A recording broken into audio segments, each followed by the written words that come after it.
अब आज हम आपको उत्तर प्रदेश में आज ही समाप्त हुए चौथे चरण के चुनावों का विश्लेषण दिखाएंगे और हर बार की तरह इस बार भी हमारे रिपोर्टर्स आज दिन भर पोलिंग बूथ्स पर मौजूद थे और वो आप सबको आज के चुनाव का आंखों देखा हाल बताएंगे। अब तक हुए 4 चरणों में उत्तर प्रदेश की 57% सीटों पर अब चुनाव हो चुका है, यानी आधे से ज्यादा सीटों पर चुनाव समाप्त हो चुका है, वोटिंग हो चुकी है। इसलिए आज इस बात का विश्लेषण करना भी जरूरी है कि अब तक हुए 4 चरणों में यानी इन 57% सीटों पर किसका पलड़ा भारी है, बीजेपी का भारी है या समाजवादी पार्टी अच्छा खेल रही है। आज चौथे चरण में उत्तर प्रदेश के 9 जिलों की 59 सीटों पर लगभग 59% वोटिंग हुई है। ये आंकड़े शाम 5 बजे तक के हैं और वोटिंग 6 बजे तक हुई है, इसलिए आंकड़े अभी थोड़ी देर के बाद बदल भी सकते हैं। पिछली बार इन्हीं सीटों पर लगभग 62% वोटिंग हुई थी। उस हिसाब से देखा जाए तो इस बार वोटिंग कम हुई है। आज जिन 9 जिलों में वोटिंग हुई उनमें पीलीभीत और बांदा जिले को छोड़कर बाकी जिले अवध क्षेत्र में आते हैं और ये कुल मिलाकर 7 जिले हैं जिन्हें आप इस नक्शे पर अब देख सकते हैं। इनमें लखनऊ है, लखीमपुर खीरी है, सीतापुर, हरदोई, उन्नाव, रायबरेली और फतेहपुर भी शामिल है। रायबरेली एक जमाने में कांग्रेस का गढ़ माना जाता था। सोनिया गांधी यहां से लोकसभा चुनाव लड़ती थी और एक जमाना वो था जब सोनिया गांधी या गांधी परिवार का कोई भी व्यक्ति एक बार कैंपेन के लिए वहां चला जाता था तो कांग्रेस का उम्मीदवार ही यहां से जीतता था, लेकिन अब ऐसा नहीं रहा। पिछली बार बीजेपी ने इन 9 जिलों की 59 सीटों पर एक तरह से क्लीन स्वीप किया था। उसे एक तरफा जीत मिली थी और तब 59 में से बीजेपी को 51 सीटें मिली थी, समाजवादी पार्टी को सिर्फ 4 और कांग्रेस और बीएसपी को 2-2 सीटें मिली थी। यह पिछली बार का स्कोर है और आज भी इन सीटों पर वोटिंग के दौरान हमारी रिपोर्टिंग टीम ग्राउंड जीरो पर मौजूद थी और हमारा अनुमान है कि बीजेपी इस क्षेत्र में 2017 के अपने शानदार प्रदर्शन को फिर से दोहरा सकती है। यानी पहले और दूसरे चरण में समाजवादी पार्टी ने शानदार बैटिंग की है, बहुत अच्छा खेल दिखाया है और बीजेपी को उन्होंने बांध कर रखा, लेकिन अब उसकी सांसें फूलने लगी हैं और उसके लिए बाकी के चरणों में रन बनाना बहुत मुश्किल हो गया। अगर आप बॉक्सिंग के मैच से इसको कंपेयर करें तो आप ये मान सकते हैं कि जो शुरू के 2 राउंड रहे उसमें बराबरी की टक्कर रही। समाजवादी पार्टी बहुत अच्छा खेली और उसने बीजेपी को काफी छकाया, लेकिन तीसरे और आज चौथे राउंड में अब समाजवादी पार्टी की सांस फूलने लगी है, अब समाजवादी पार्टी थकने लगी है और जो आज के बाद के जो सारे राउंड हैं ये असल में बीजेपी के राउंड होंगे। इसके पीछे एक वजह यह है कि बीजेपी ने भी अपनी रणनीति में बदलाव किया है।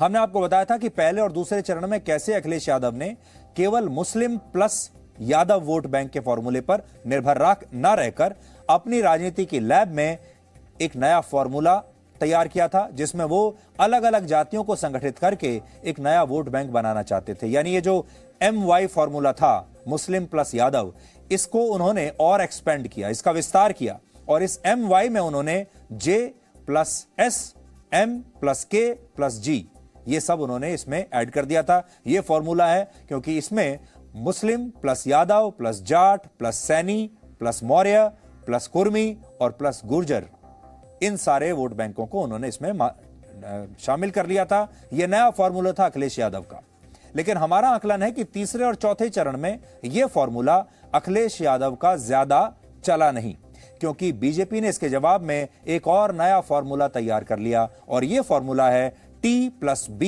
Plus B plus L plus K plus S, यानी ठाकुर प्लस ब्राह्मण प्लस बनिया plus Lodhi plus Kurmi plus Shakya. ये बीजेपी का नया फॉर्मूला है अखिलेश यादव के फॉर्मूले के खिलाफ।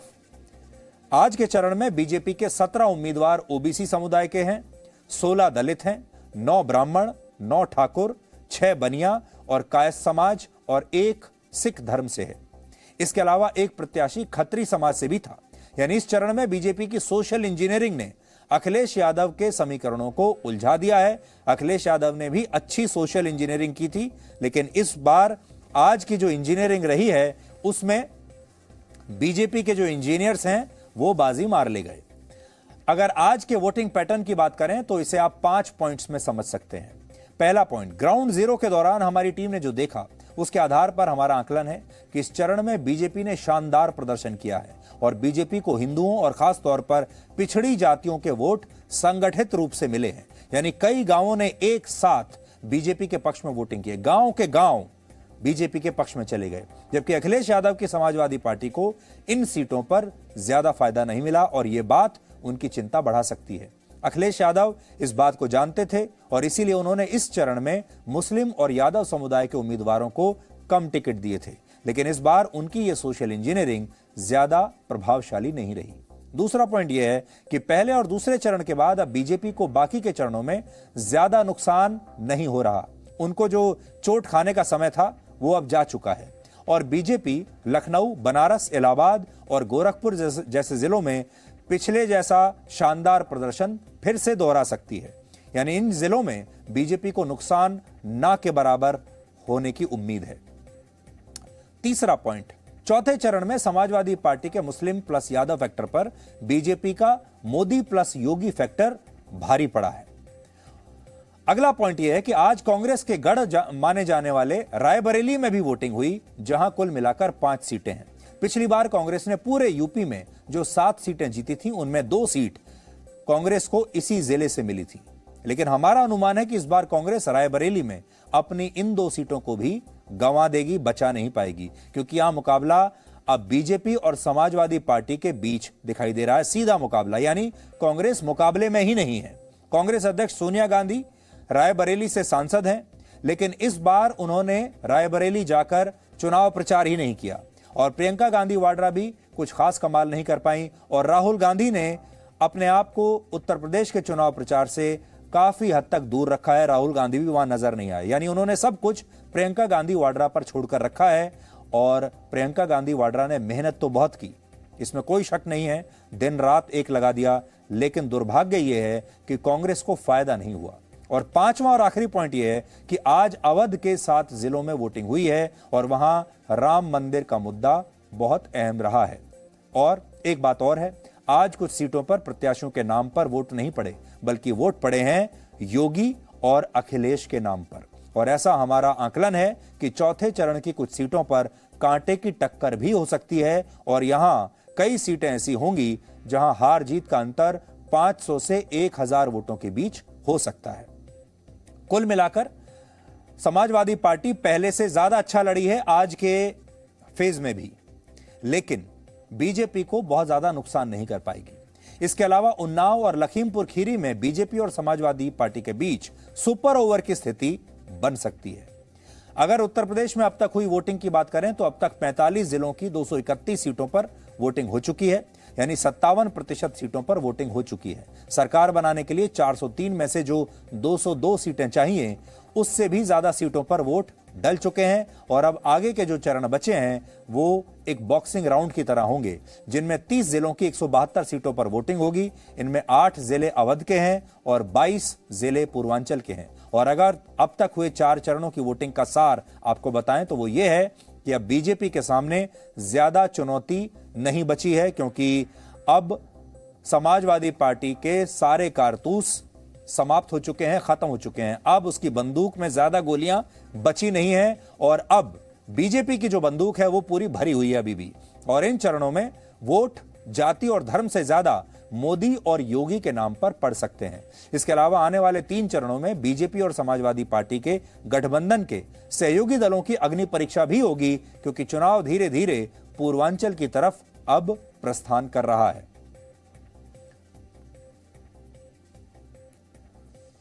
और अब हम आपको सीधे लेकर चलते हैं रायबरेली, जहां हमारे सहयोगी रवि त्रिपाठी हैं, और लखनऊ, जहां हमारे सहयोगी हैं विशाल पांडे। आप जानते हैं हर बार जब भी 4 चरणों के जो चुनाव हुए हैं, हर बार वोटिंग के बाद ये दोनों चुनाव के एक्सपर्ट हमेशा आपके सामने आते हैं और आपको बताते हैं कि दिन भर इन्होंने क्या देखा।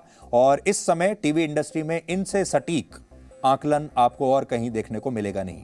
तो सबसे पहले हम रायबरेली चलते हैं रवि के पास। रवि, आज जो वोटिंग हुई है उसका आकलन आप कैसे करेंगे? सुधीर जी, चौथे फेज का अगर आकलन करेंगे तो सबसे इम्पोर्टेंट और सबसे दिलचस्प आकलन ये है कि अब तक जो समाजवादी पार्टी बढ़त करते हुए दिख रही थी, आज पहले दिन मुझे दिखा है कि समाजवादी पार्टी भी घट रही है, उसका भी नुकसान हो रहा है। मतलब उसके सिटिंग एमएलए भी हार रहे हैं। और ये रायबरेली जिले की बात कर रहा हूँ, जहाँ कांग्रेस तो साफ होती दिख रही है, लेकिन कांग्रेस के साथ साथ समाजवादी पार्टी एक ऐसी सीट है, उच्चाहार सीट का नाम आपने सुना होगा, जहाँ से स्वामी प्रसाद मौर्य रहने वाले, उन्होंने जहाँ वोट डाला है। और बड़ा वहाँ ये चर्चा थी कि स्वामी प्रसाद मौर्य ने अपने आप को नेवला एक बार कहा था और उन्होंने आरएसएस और बीजेपी को सांप कहा था। तो वहाँ ये चर्चा है कि ये नेवला जो है बीजेपी और आरएसएस के बजाय सपा में ही अपना काम करना शुरू कर दिया है। यानी अगर उच्चाहार सीट सपा हार रही है तो उसमें एक बड़ा रोल स्वामी प्रसाद मौर्य का माना जा रहा है। और ये भी कहा जा रहा है कि स्वामी प्रसाद मौर्य अगर वहाँ के कैंडिडेट को हरा रहे हैं तो वो कैंडिडेट स्वामी प्रसाद मौर्य को हराने के लिए कहीं ना कहीं जहाँ से फाजिल नगर से वो लड़ रहे हैं तो वहाँ जाएंगे। यानी समाजवादी पार्टी का नुकसान भी शुरू हो रहा है, उनका अंदरूनी लड़ाई भी आज से शुरू हो रहा है। और अब नुकसान माना यह जा रहा है कि समाजवादी पार्टी अब आने वाले दिनों में लगभग दर्जन सीट हार सकती है, 1 दर्जन के आसपास सीट लूज कर सकती है। यानी 47 में से 12 सीटें वो भी हारेगी। केवल बीजेपी ही नहीं अभी तक लॉस कर रही थी, अब समाजवादी पार्टी के भी नुकसान का समय आ गया है। समाजवादी पार्टी कुछ सीटें जीतेंगी लेकिन कुछ सीटें हारने भी वाली है। दूसरी सबसे बड़ी बात देखने को मिली सुधीर जी आज, कि जो ब्राह्मण वोटर है, ये माना जा रहा था कि ब्राह्मण वोटरों में नाराजगी है। आपने देखा होगा कई बार चर्चा आई थी कि बीजेपी बहुत परेशान है कि इसको कैसे अपने साथ रखा जाए। तो ब्राह्मण वोटर में ये दिखा है कि वो समाजवादी पार्टी की तरफ वोट करता हुआ कम दिखा है, वो बीजेपी के साथ जा रहा है। बसपा के साथ कुछ जगह जा सकता था अगर बसपा मजबूती से लड़ती तो, लेकिन ब्राह्मण वोटर, चूंकि अगर आप इस बेल्ट की बात करेंगे तो चौथा, पांचवा, छठा और सातवें फेज में कोई लगभग ऐसे विधानसभा सीट है जहां 30,000 से ज़्यादा ब्राह्मण वोटर है। तो ब्राह्मण और ठाकुर अगर एक साथ मिल जाते हैं तो ये वोटर आपको ठीक ठाक मार्जिन देते हैं। और अगर ओबीसी का जो अदर देन यादव वोटर है वो इनके साथ इंटैक्ट रह जाता है तो बीजेपी आराम से जीत जाती है। तो यही फॉर्मूला दिखता हुआ नजर आ रहा है कि ब्राह्मण और ठाकुर में जो लग रहा था कि ब्राह्मण नाराज होगा, वोट नहीं देगा, वो बीजेपी के साथ इंटैक्ट होता दिख रहा है। बीजेपी इसको मनाने में कामयाब रही है। दूसरा, किसानों की नाराजगी का जो मुद्दा था, सबसे बड़ा मुद्दा आवारा पशुओं का था, जो आप रायबरेली की बात कर लें, चाहे इसके आसपास जो इलाका है, इसमें बहुत ज़्यादा नाराजगी थी। तो कहीं ना कहीं प्रधानमंत्री मोदी ने 2 दिन पहले इस मुद्दे को एड्रेस करके इस समस्या का समाधान ढूंढा है। उन्होंने कहा है कि 10 मार्च के बाद वो खुद इस मामले का समाधान निकालेंगे और एक ऐसा सॉल्यूशन निकालेंगे जो लोगों को पसंद आएगा।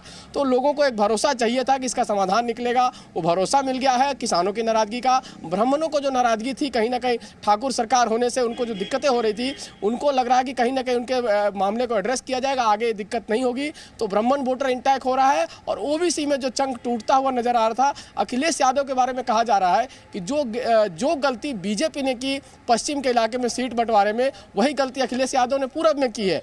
तमाम जगह उन्होंने, जैसे आपको रायबरेली में ही एक ऐसी सीट है जहां पे उन्होंने गलत कैंडिडेट दिया। इसकी चर्चा पूरे रायबरेली में है कि अगर उन्होंने दूसरा कैंडिडेट दिया होता उस सीट से, बछरावा से, तो शायद वो कैंडिडेट जीत सकता था। तो ऐसी चर्चा यहाँ से लेकर आपको देवरिया, जो गोरखपुर और पटरौना तक देखने को मिलेगी। तो कुल मिलाजुलाकर आज के चुनाव का असेसमेंट यह है कि बीजेपी अब धीरे धीरे अपने नुकसान को कम करते जाएगी और अब नुकसान की बारी समाजवादी पार्टी की भी है। तो ये अगर नुकसान दोनों को मिला के देखेंगे तो माना जा रहा है कि वही जो आपसे आंकड़ा निकल के आ रहा है कि लगभग 200-225 के आसपास बीजेपी हमें दिख रही है कि धीरे धीरे जिस तरह से बढ़ती जा रही है बीजेपी अपने नुकसान को कम करने के बाद और कुछ सीटें नहीं जीतने के बाद बीजेपी लगभग 225 के आसपास आती हुई दिख रही है आज के आकलन के हिसाब से। जी, अब चलते हैं हम लखनऊ विशाल के पास। विशाल, हम जैसी बात कर रहे थे कि शुरू के जो चरण थे उसमें बीजेपी को बड़ा दर्द मिला, तो क्या अब ये माने कि अब आगे आगे दर्द लेने की बारी जो है वो समाजवादी पार्टी की है? इससे पहले डबल इंजन की सरकार की बात होती थी, योगी और मोदी। अब ऐसा लगता है कि डबल इंजन का जो चुनाव प्रचार है, यानी योगी और मोदी का चुनाव प्रचार एक साथ, वो शायद टेक ओवर कर लेगा। तो आप चारों चरणों को अगर हम आज मिला दें, क्योंकि अब 57% सीटों पर वोटिंग हो चुकी है, अब 57% सीटों का फैसले के बाद आपको क्या नजर आ रहा है? सुधीर जी, देखिए, हर चरण का जो वोटिंग पैटर्न है वो अलग अलग गया है।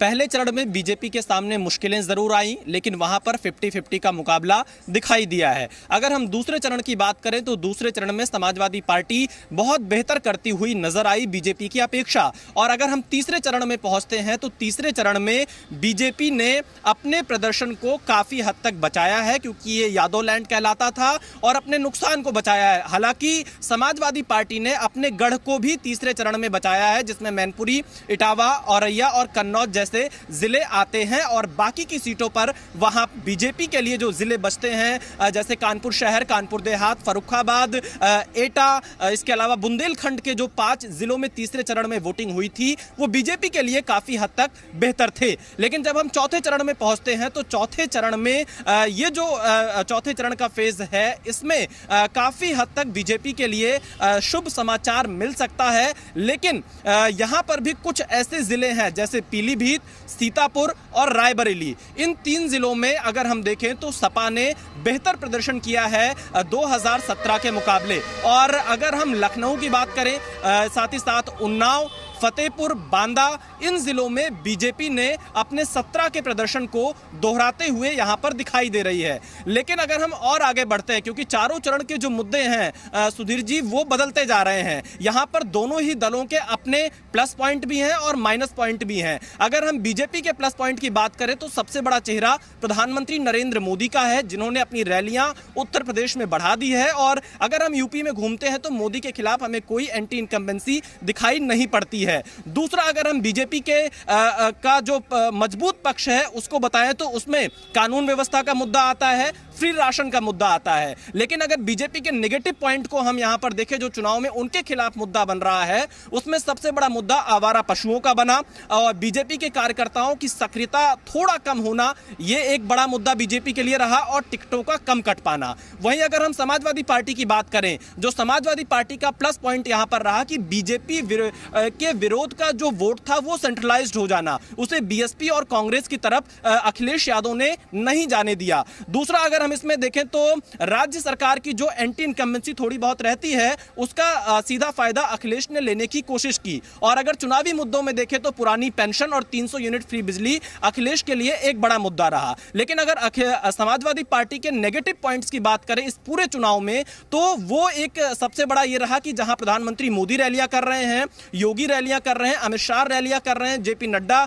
चुनावी मैदान में उतरे, उन सब के मुकाबले अखिलेश यादव अकेले ही चुनाव प्रचार कर रहे हैं। जहां बीजेपी एक दिन में 16 से 17 रैलियां कर रही है 4-5 बड़े नेताओं के माध्यम से, तो अखिलेश 8 से 9 रैलियां ही कर पा रहे हैं, क्योंकि वो अकेले हैं। दूसरा, अगर बीजेपी के काडर को देखें तो बीजेपी के काडर की तुलना में समाजवादी पार्टी का जो बूथ का काडर है वो कमजोर है। ये अखिलेश के नेगेटिव पॉइंट जाएंगे। और इसके अलावा कानून व्यवस्था के मुद्दे पर बीजेपी लगातार समाजवादी पार्टी को घेरते हुए इसे उत्तर प्रदेश में बड़ा मुद्दा बना रही है। लेकिन जो 5वां और 6ठे चरण का चुनाव आएगा सुधीर जी, यहां पर 50-50 का मुकाबला होगा। और 7वें चरण में बीजेपी के लिए थोड़ी मुश्किलें बढ़ सकती हैं, क्योंकि ये पूर्वांचल का कोर बेल्ट आएगा। और इसीलिए कहा जा रहा है कि प्रधानमंत्री नरेंद्र मोदी 3 मार्च से लेकर 5 मार्च तक वाराणसी में कैंप करेंगे। और पूर्वांचल की जो सियासी हवा है, क्योंकि इससे पहले भी जो पूर्वांचल का गणित बैठता है, क्योंकि वहां यादव मुस्लिम प्लस ओम प्रकाश राजभर का गठबंधन, और पूर्वांचल में ही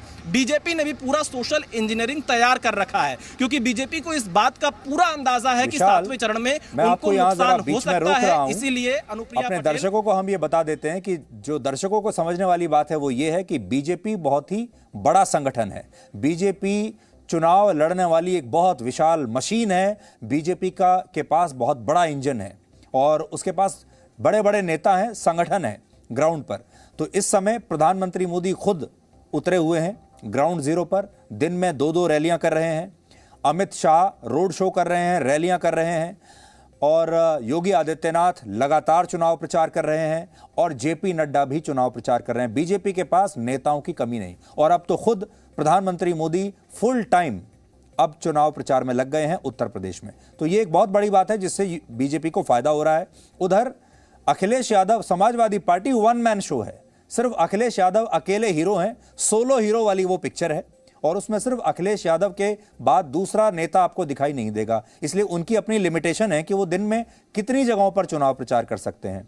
यही लिमिटेशन प्रियंका गांधी वाड्रा के साथ है, वो भी अकेले अपने दम पर ही किसी तरीके से चुनाव प्रचार को आगे बढ़ा रही हैं और मायावती ज्यादा सक्रिय है नहीं। आज प्रधानमंत्री मोदी चुनाव प्रचार कर रहे थे और आज उन्होंने क्या कहा, एक बार आप फिर से देखिए। जो दावा करते हैं कि वो तो परिवार वाले हैं, उसमें बुरा क्या है? हम परिवार वाले हैं, इसलिए परिवार का दुख जानते हैं। मैं जरा गौर परिवारवादियों से पूछता हूं, आप अगर परिवार के इतने गुणगान गाते हो तो आपको ये मेरी मुस्लिम बेटियों के दर्द की चिंता क्यों नहीं हुई? मेरी मुस्लिम बेटियों बहनों को छोटे छोटे बच्चे लेकर के पिता के घर लौटना पड़ता था, तब तुम्हें परिवार का दर्द क्यों समझ नहीं आया? हम परिवार वाले नहीं हैं, लेकिन हर परिवार के दर्द को पहचानते हैं,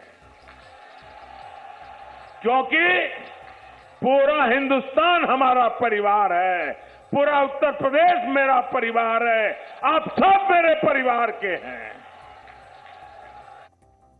तो प्रधानमंत्री मोदी ने इसे बड़ा परिवार वर्सेस छोटा परिवार का मुद्दा बना दिया है, बड़ा परिवार वर्सेस परिवारवाद। और जब वो परिवारवाद का मुद्दा उठाते हैं तो उसमें अखिलेश यादव भी लपेटे में आ जाते हैं, क्योंकि समाजवादी पार्टी भी एक परिवार की पार्टी है और साथ में कांग्रेस भी लपेटे में आ जाती है, क्योंकि गांधी परिवार भी जो है वो परिवारवाद के लपेटे में आ जाता है। तो ये एक बड़ा मुद्दा, प्रधानमंत्री मोदी जहां भी जाते हैं ये बात जरूर करते हैं। Presenting B News app available on Google Play and App Store. Download it now.